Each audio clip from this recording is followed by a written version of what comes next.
BJP Bharat মাতা কি। সবাইকে নমস্কার। ত্রিপুরা জেলার ভারতীয় জনতা পার্টির তরফ থেকে বাম এবং কংগ্রেসের যে মিথ্যাচার ভারতীয় জনতা পার্টির প্রতি, তার বিরুদ্ধে জবাব দেওয়ার জন্য আজকে আমরা প্রতিবাদ সভা এখানে আমরা সংগঠিত করেছি। তো সেই জবাবটা হচ্ছে যে আজকে কমিউনিস্টরা ল অ্যান্ড অর্ডার নিয়ে বড় বড় কথা বলছে। আমি তাদেরকে প্রশ্ন রাখতে চাই, এই ত্রিপুরা রাজ্যে তাদের এই কমিউনিস্টের শাসনে টানা 25 বছরে মানুষ কি নির্বিষহ জ্বালা ভোগ করেছে তা ছোট্ট করে তুলে ধরেছে। সেখানে আগরতলাতে বিধায়ক হত্যা থেকে শুরু করে এসডিএম হত্যা আজ পর্যন্ত কারা করেছে জানতে পারেনি ত্রিপুরা রাজ্য। শুধু তাই নয়, 1980 সনে জুনের দাঙ্গা হয়েছে। এত বড় জুনের দাঙ্গা, এত হাজারো হাজারো লোক মারা গেছে, হত্যা হয়েছে। আজ পর্যন্ত ত্রিপুরা রাজ্যে এই কমিউনিস্টের টানা 25 বছরে, তার আগে 10 বছরের সরকার একটা তদন্ত কমিশন করেনি, জনসমক্ষে আনেনি। এর দায়ভার কারা নেবে? আজকে কমিউনিস্টের ল অ্যান্ড অর্ডার কথা বলছে, তার জবাব আগে দেখ। তো তার বিরুদ্ধে প্রচার জন্য, তার বিরুদ্ধে এই যে মিথ্যাচার করছে তার বিরুদ্ধে প্রতিবাদ জানানোর জন্য কমিউনিস্টের বিরোধী দল ওনারা দেশবাসীর খবর রাখেন যে অলরেডি আমাদের দেশের প্রধানমন্ত্রী 2019 থেকে 5 কেজি করে প্রত্যেক পরিবারে মাথাপিছু চাল দেওয়ার ব্যবস্থা আমাদের নরেন্দ্র মোদীজি সরকার করেছে। সেটা আমরা ত্রিপুরা রাজ্যেও দেখতে পাচ্ছি।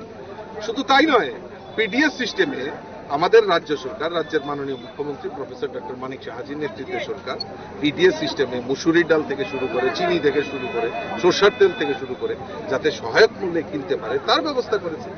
আজকে সামাজিক ভাতা যেটা ছিল 700 টাকা, সেটা 2000 টাকা করা হয়েছে। আজকে প্রায় 4.5 লক্ষ গরিব পরিবারের পাকা বাড়ি নির্মাণের ব্যবস্থা আমাদের ভারতীয় জনতা পার্টি সরকার করেছে। কাজে এই যে মিথ্যাচার করে বিজেপির বিরুদ্ধে ইয়ে করা, তার বিরুদ্ধে আমরা ধিক্কার জানাই, প্রতিবাদ জানানোর জন্য আজকে আমরা এখানে সভা সংগঠিত করলাম। অনেক লোক, প্রত্যেকদিন আমাদের যোগদান সভা চলছে। উত্তর ত্রিপুরা জেলার বাগবাসা একটা মন্ডল থেকে প্রায় 44 পরিবারের উপর 145 জন তারা ভোটার ভারতীয় জনতা পার্টিতে যোগদান করে। ভোট চোরকে ইন্দিরা গান্ধী, ভোট চোরকে কংগ্রেস, ভোট চোরকে কংগ্রেস। রাজীব গান্ধী লোকসভা নির্বাচনে উনি দক্ষিণ ভারতে গিয়ে উনি গুলিবিদ্ধ হয়ে বোমাতে উনি প্রাণ হারান। তার জন্য নির্বাচন কমিশনকে প্রহসন করে 23 দিন নির্বাচন বন্ধ করে দেওয়া হয়েছিল। কারা ভোট চুরি করেছে? কারা ভোট চোর করেছে? কারা ভোট চুরি করেছে? জিজ্ঞেস করবেন ওই কংগ্রেসী নেতাদেরকে। আরো একটা জিনিস আমার কাছে আছে, আরো একটা অস্ত্র আছে আমার কাছে, আরেকটা অস্ত্র আছে। দেখেন আপনারা সবাই, দেখেন মিডিয়া বন্ধুরা, দেখেন দেখেন এক ভোট কেন্দ্রে কয়জন? 5 জন। সোনিয়া গান্ধী, রাজীব গান্ধী, রাজেশ খান্না এবং আরো অনেকে 5 জনে মিলে একটা ভোট কেন্দ্রে গিয়ে ভোট দান করছে। এটা আমার কথা নয়, এটা আমাদের কাছে এভিডেন্স আছে। এটা কার? এটা কংগ্রেসের সোশ্যাল মিডিয়া হ্যান্ডেল। সেখান থেকে বলছেন একটা ভোট কেন্দ্রে 5 জন গিয়ে ভোট দিচ্ছেন। যে ভোট চোরকে, ভোট চোরকে, ভোট চোরকে। তারা এখানে বড় বড় সভা করছে, কানে মলা দিয়ে জিজ্ঞেস করবেন। আর এখানে ধর্মনগরে দাঁড়িয়ে আমি বক্তব্য রেখে গেছি, যদি চ্যালেঞ্জ করে আমি চ্যালেঞ্জ নেওয়ার জন্য প্রস্তুত আছি। আজকে বলেন কোন কংগ্রেস নেতাকে প্রমাণ করে দেব যারা ভোট করে কথা বলে। বন্ধুগণ, অনেক বৃষ্টির মধ্যে আর মন্ডল প্রেসিডেন্টের পিছিয়ে বয়সী কেন জানেননি? মন্ডল প্রেসিডেন্টরা কেন পিছিয়ে বসে? মানে তারা সেকেন্ড স্টার, সেকেন্ড ডোজ। তারা এই 5 ডোজের তাহলে তো সামলাতে পারত না, সেকেন্ড ডোজ। এই কংগ্রেসীরা আগে কি কয় যে বিজেপি ভোট চোর, ভোট চোর। বাপরে বাপ, কংগ্রেসীরা আগে কয় বিজেপি বলে ভোট চোর। কখন আবার সিপিএম এর লোকের লাইন নিছে। আমি জিজ্ঞেস করতে চাই, আপনাদের বলে দিয়ে যায় ওই কংগ্রেসীয় টিম কয়েকটা নেতা, আর এখন কংগ্রেসী যে তারা নেতৃত্ব দেয় এদের তো ভবিষ্যৎ নাই, কি করে কয়দিন পরে পরে দল চেঞ্জ করে না, কোন সময় সিপিএম, কোন সময় তৃণমূল, কোন সময় কংগ্রেস, কোন সময় আবার বিজেপি, কোন সময় আবার আবরা বাঙালিও করবো দেখবেন, আবার আয়া কংগ্রেসে যুগবো, এরা আয়া বিজেপি দেবো। কত বড় নেতা লেতা কয় ভোট চোর।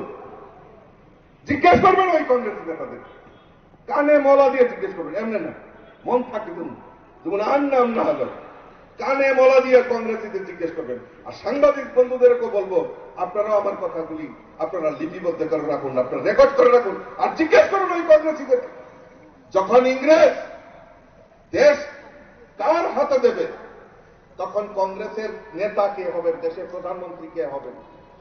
ভোটাভুটি হয়েছিল, জওহরলাল নেহরু 1 ভোট পেয়েছেন, আর সর্দার বল্লভভাই প্যাটেল 14 ভোট পেয়েছিলেন। প্রধানমন্ত্রী কে হয়েছেন? জওহরলাল নেহরু হয়েছেন। ভোট চুরি কে করেছে? ওই কংগ্রেস। জিজ্ঞেস করবেন তাদের।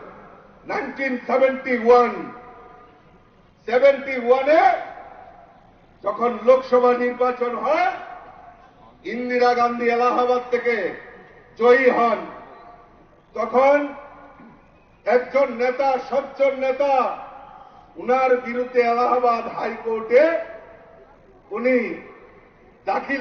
মামলা দাখিল করেন।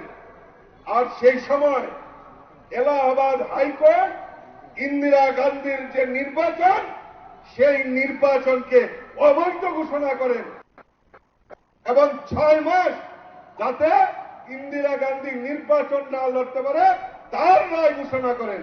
জিজ্ঞেস করবেন এই কংগ্রেসী নেতাদেরকে,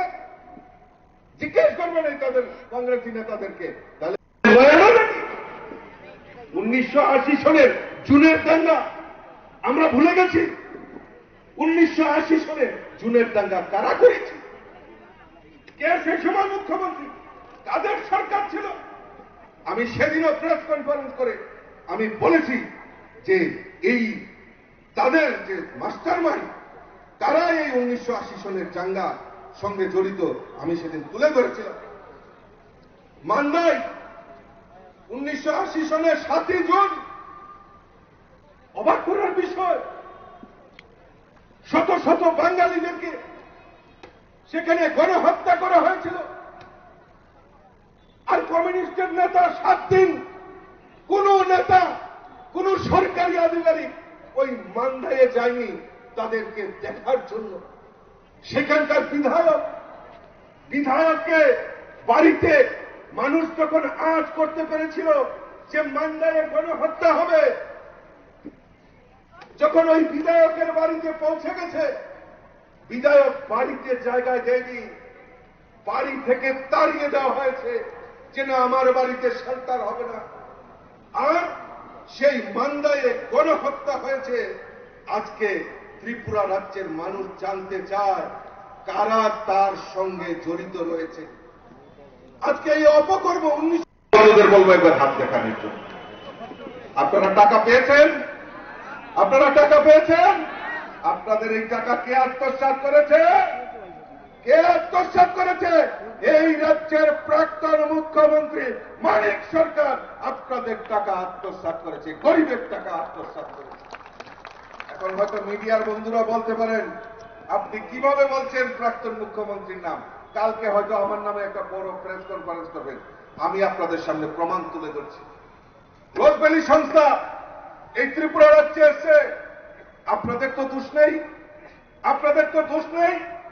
আপনারা যে সেই সময় দেখেছিলেন রাজ্যের প্রাক্তন মুখ্যমন্ত্রী রোজভ্যালির একটা পার্কের অফিস উদ্বোধন করছেন, রোজভ্যালির মালিকের সঙ্গে আলিঙ্গন করছেন, করমর্দন করছেন, আর কি বলছে? আপনারা আরো বেশি করে বিনিয়োগ করেন।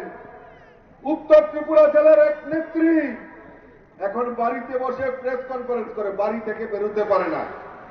ওনার এই সৎ সাহস নেই, কারণ এই যে আমার মহিলা বাহিনী যেভাবে তাদেরকে উল্টাপাল্টা বুঝিয়েছে, এখন আর ঘর থেকে বেরোতে পারেন না, ঘরে